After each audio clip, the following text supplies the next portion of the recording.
E no Jornal Brasil Atual nós vamos conversar agora com Arthur Quioro, médico sanitarista, professor universitário, ex-ministro da Saúde no governo de Dilma Rousseff e um dos coordenadores do grupo de trabalho de transição para o governo Lula para a área de saúde. Quioro, muito bom dia, obrigado pela tua participação mais uma vez aqui no Jornal Brasil Atual, tudo bem contigo? Tudo bem? Bom dia a todos e a todas. Eu estou à disposição. Prazer estar de novo com vocês. Prazer é nosso. Quioro, a gente vai falar sobre saúde mental, mas antes eu preciso falar contigo sobre uma situação que parte do Ministério da Educação, mas atinge diretamente a saúde, que é a falta de dinheiro para pagar médicos, residentes e bolsistas. Como é que isso pode ser possível, Quioro? Pelo amor de Deus? Pois é, nós vamos vivendo tempos impossíveis, né, inacreditáveis. Mas a situação é mais grave, né, porque ela também afeta o funcionamento de vários órgãos da administração pública federal. No Ministério da Saúde, neste final de ano agora, o corte é de 1 bilhão e 600 milhões de reais. E ele afeta desde o funcionamento das agências reguladoras, Anvisa, ANS, a aquisição de medicamentos, vacinas, pagamento dos agentes comunitários de saúde, bolsa de residentes, porque vale lembrar que uma parte importante das bolsas são pagas pelo Ministério da Saúde, né? São milhares de bolsas que ficam sob responsabilidade também estão em risco, e é uma situação muito crítica, né? O governo Bolsonaro continua até 31 de dezembro, por incrível que pareça, parece que sumiu, mas a responsabilidade pela a operacionalização das ações da administração pública é do governo Bolsonaro. O governo Lula não começou ainda, nem pode, né, tomar ações administrativas, mas essa total desistência, esse abandono, né, da condução do país tem reflexos gravíssimos, né? Então, muitos hospitais no país terão seu funcionamento comprometido se as bolsas de residência não forem pagas. Os residentes têm um papel muito importante. Eles estão em formação, mas são médicos formados e que têm um papel na assistência muito grande. Portanto, eu vejo com muita preocupação essa situação, mas que se estende a várias outras pastas, né? As universidades, por exemplo, também estão com seu funcionamento comprometido e, insisto, na área da saúde, várias ações nessa reta final, né, estão absolutamente comprometidas, inclusive programação de compras de medicamentos de alto custo, de vacinas, de questões muito importantes.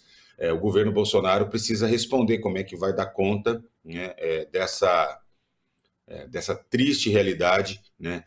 Um fim de festa mesmo, né? Literalmente, eles conseguiram destruir políticas, programas, ações, apostaram o tempo inteiro numa lógica eleitoreira, né? E agora não conseguem fechar as contas para o final do ano. E, pela lei de responsabilidade fiscal, não podem empurrar a conta para restos a pagar no ano que vem, porque é o último ano do ciclo de governo. Então, eles têm um grande problema. Vejam que este tema vai aparecer provavelmente nas negociações do Congresso Nacional em relação à PEC emergencial para tentar encaixar uma solução, né, para resolver esse fim de festa, essa festa maldita. Agora, Quioro, vamos lá, vamos fazer uma especulação aqui com você. Você acredita que isso é resultado de uma inapetência para o trabalho do governo de Bolsonaro? Ou isso é planejado, é para criar o caos mesmo e entregar um país, enfim, em apagão da área pública para o governo Lula? Como é que você avalia essa situação? Eu acho que é uma mistura de tudo, é uma mistura dessas coisas. Tem gente que costuma achar que o governo Bolsonaro é só incompetente. Ele é um projeto, né? Um projeto de uma aposta. Porque, veja, o que ele não gosta de trabalhar, isso ficou absolutamente claro. Ao longo dos 4 anos, ele teve uma inapetência para fazer aquilo que se espera de um presidente da República. Claro que o presidente da República tem uma representação política, representa um certo projeto de país, mas ele é o chefe de Estado, ele tem a responsabilidade de administrar o poder executivo, né, os ministérios, conduzir as políticas mais importantes. O Bolsonaro não fez isso, né, ele se omitiu o tempo inteiro.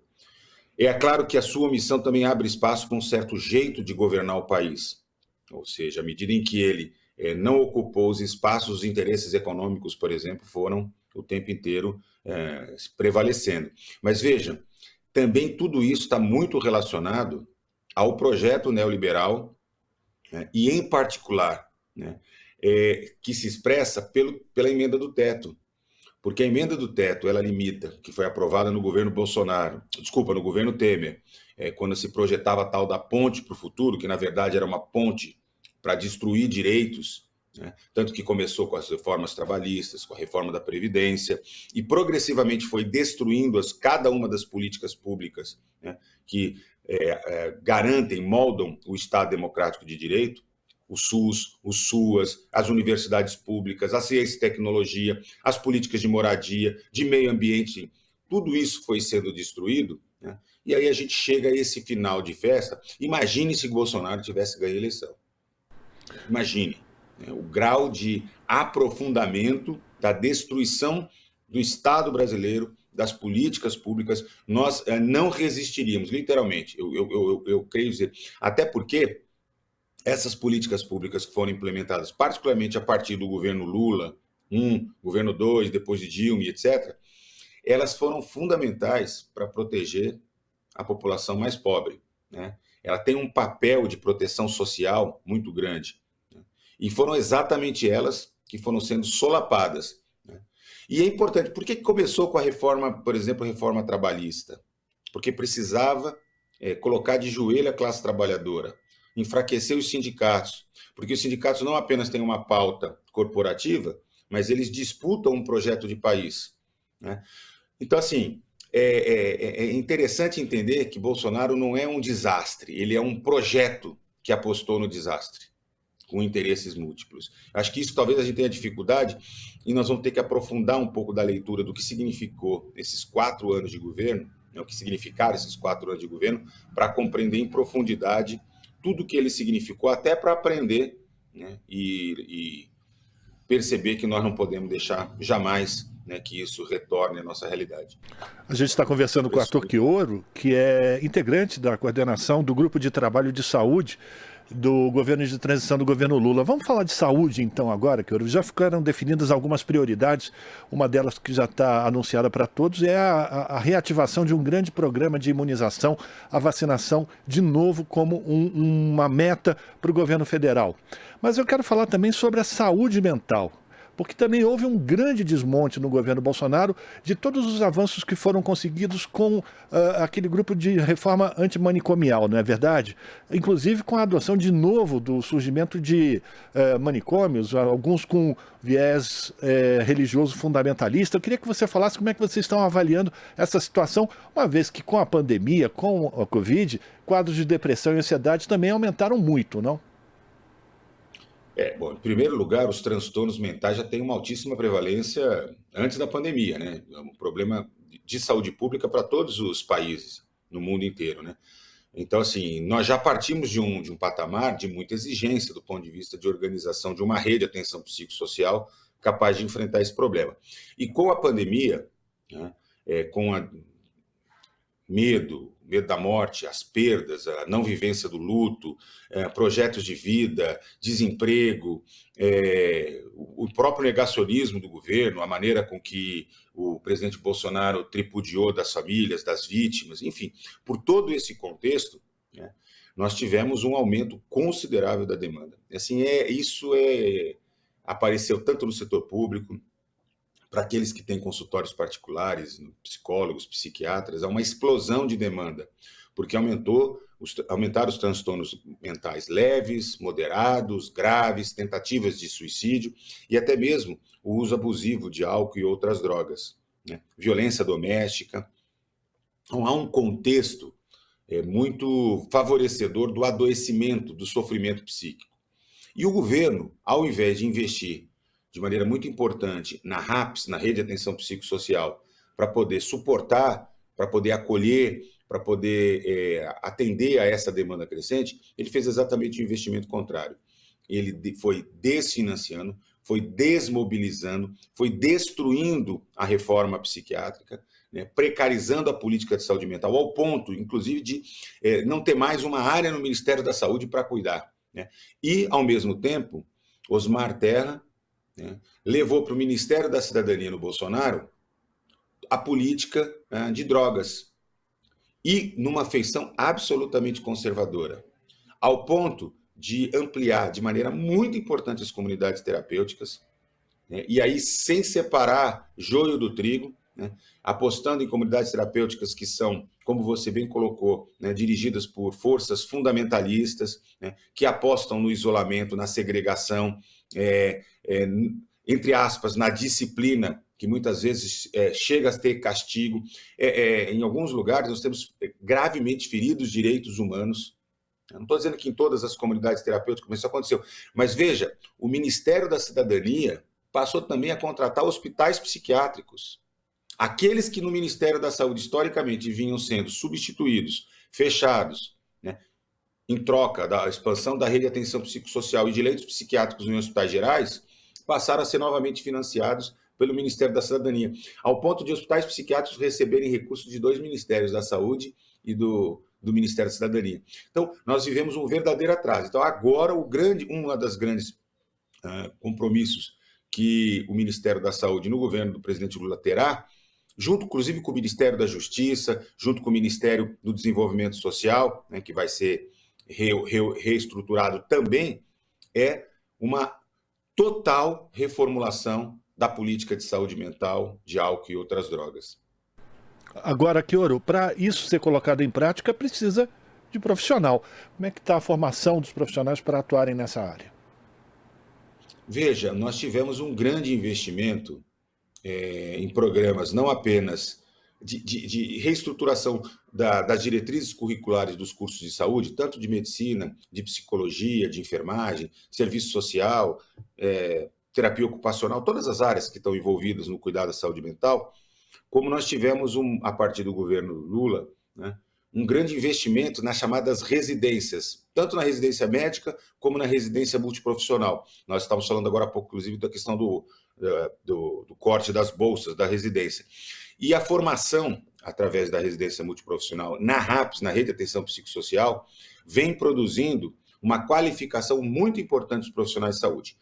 Ainda que eu ache, né, que uma das agendas mais importantes que nós teremos a partir de janeiro é um forte investimento na formação em serviço, naquilo que a gente chama de educação permanente, uma educação crítica, uma educação que coloca, além das questões técnicas, porque é preciso cuidar das pessoas, fazendo medicação de forma segura, qualificada, usando técnicas e terapêuticas psicológicas, etc., mas também tem que ser uma formação, tem que ser uma prática profissional humanista, acolhedora, que respeite os direitos humanos, que enfrente o racismo estrutural, né, que promova a dignidade. Cuidar não é apenas um ato técnico, né? Cuidar da saúde das pessoas também é um ato de generosidade, de solidariedade, de respeito, né? Muitas vezes a gente não consegue salvar a vida das pessoas, mas nós conseguimos acolher, protegê-la no momento de dor, de sofrimento, dar um suporte emocional, afetivo, fazer com que a vida fique menos pesada, que ela possa ser vivida com mais dignidade. E acho que tudo isso é um compromisso de uma prática de saúde que vai além de uma prática técnica, que ela seja, acima de tudo, uma prática transformadora, né, que faça sentido para aquelas pessoas. Que, inclusive, mude, né, uma expressão que me parece que é central. Nós não queremos que as pessoas sejam pacientes, porque dos pacientes se espera apenas paciência, né? Nós queremos que as pessoas sejam, de fato, protagonistas da sua vida, que tenham mais autocuidado, que possam perceber, né, que ela não depende apenas de um médico, de um psicólogo, de um terapeuta, ela depende fundamentalmente também do jeito que ela cuida da sua saúde, de como ela também se coloca para a vida, como ela busca ser mais feliz, ter hábitos mais saudáveis, enfim. A gente precisa mudar essa lógica. Não dá para simplesmente ter consultório, consulta, médico, remédio. É preciso transformar o jeito de praticar a saúde, a medicina e as outras áreas profissionais. Pois é, Chioro, você falando isso me lembra que a promoção da saúde, ou a saúde, não é uma exclusividade da área médica. Todos nós podemos participar da construção disso e diante dessa situação que você tem mostrado e todos com quem nós conversamos do governo de transição, nas mais diversas áreas, mais especificamente na saúde, a destruição é muito grande, né, pelo governo Bolsonaro. Eu fico imaginando que a participação social, a participação popular, a reativação das conferências de saúde será também muito importante para a reconstrução do Sistema Único de Saúde. Isso pode agilizar ou acelerar essa reconstrução, né? Eu não tenho dúvida nenhuma, mas na saúde nós tivemos uma vantagem em relação às outras áreas, porque o Conselho Nacional de Saúde, os conselhos estaduais, os conselhos municipais, eles são previstos por lei. A Lei 8.142 obriga que os gestores mantenham os conselhos. Então, quando o Bolsonaro, por decreto, acabou com vários conselhos, isso não afetou a saúde. Tanto é verdade que o Conselho Nacional de Saúde foi um dos mais importantes bastião de resistência ao bolsonarismo, a essa destruição do SUS. Houve uma grande resistência. E veja, ano que vem, 2023, é o ano já da 17ª Conferência Nacional de Saúde, que já está convocada pelo Conselho, que ia ser realizada no peito e na raça pelo Conselho Nacional de Saúde, com ou sem apoio do Ministério da Saúde. A diferença agora é que nós vamos contar não apenas com o apoio do Ministério da Saúde, mas com a presença do presidente Lula, que já confirmou que estará presente na abertura e quer estar lá no encerramento ouvindo as conclusões, né? Essa é a diferença de um governo democrático, de um governo popular, de um governo que a participação social. Agora, é claro que a gente tem um desafio. Ontem eu conversava com o Fernando Pigato, que é o atual presidente do Conselho Nacional de Saúde, que também é membro do grupo de transição, né? Nós estávamos falando assim, nós estamos em 2023, nós vamos ter que ter capacidade de inovar também no jeito de fazer conferência, né? No jeito de envolver a sociedade. Hoje, por exemplo, a experiência da inclusão digital, né? Possibilidade de participar usando ferramentas digitais, é muito importante. Então, nós vamos ter que fazer uma espécie de processo híbrido, né? Com a presença das pessoas no evento, mas ao mesmo tempo permitindo que milhares ou talvez milhões de pessoas possam se envolver para defender o SUS, para disputar mais recursos para a saúde, para poder dizer o que está indo mal, para reivindicar o que quer que seja feito, né, pela saúde do seu país. E acho que isso só tem a fortalecer a democracia e a saúde. A gente sempre disse, né, que saúde é democracia é saúde, né? E uma não consegue existir sem a outra. Um povo que não é saudável jamais vai poder exercer plenamente a democracia, né? E sem democracia a gente não vai ter nunca saúde.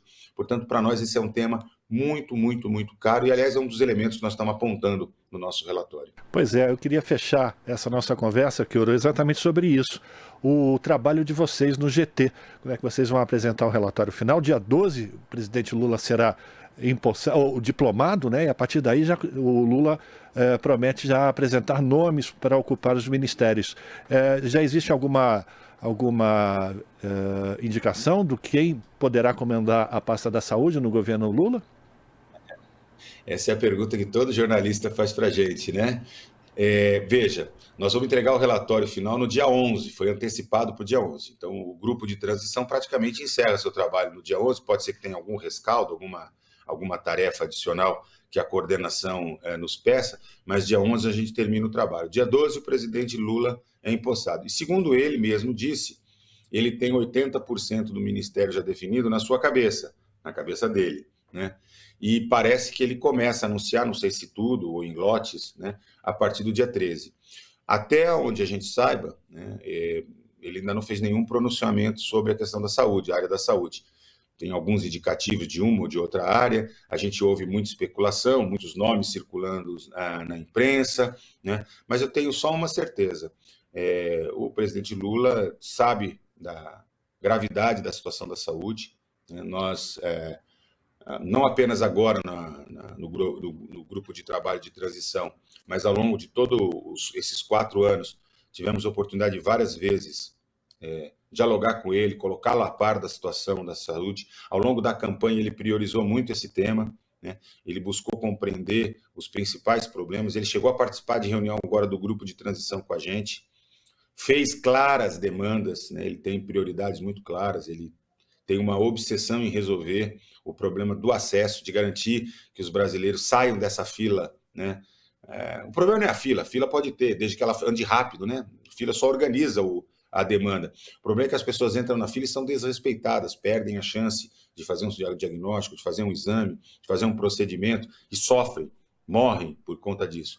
Ele não se conforma com isso e acho que ele vai ter a sabedoria de escolher alguém que possa montar uma equipe à altura dos desafios que a saúde tem. Eu diria que não é uma transição tranquila, não é uma transição normal, né? Porque o grau de destruição, o caos que quem assumir aquele ministério vai enfrentar é de fato, assim, é uma situação avassaladora, né? Então, vamos torcer para que o presidente seja muito feliz nas escolhas, consiga compor equipes muito comprometidas com a defesa do SUS, com a defesa da saúde da população, né? E que o Brasil possa ser mais saudável, né? Mais saudável, mais feliz, mais democrático, tudo de bom para todo mundo. Agradecer a participação de Arthur Quioro, médico sanitarista, professor universitário, ex-ministro da Saúde do governo Dilma Rousseff e integrante da coordenação do Grupo de Trabalho de Saúde para o novo governo de Luiz Inácio Lula da Silva, começa no dia 1º de janeiro. E, Quioro, sempre uma alegria falar com você, e os microfones, as lentes da Rádio Brasil Atual, da TVT, sempre à disposição para a gente levar informação que organize o povo brasileiro em busca da diminuição da desigualdade e o acesso que seja igual para todos. Um forte abraço para ti, viu? Muito obrigado, até uma próxima oportunidade. Conversamos com Arthur Quioro, aqui no Jornal Brasil Atual.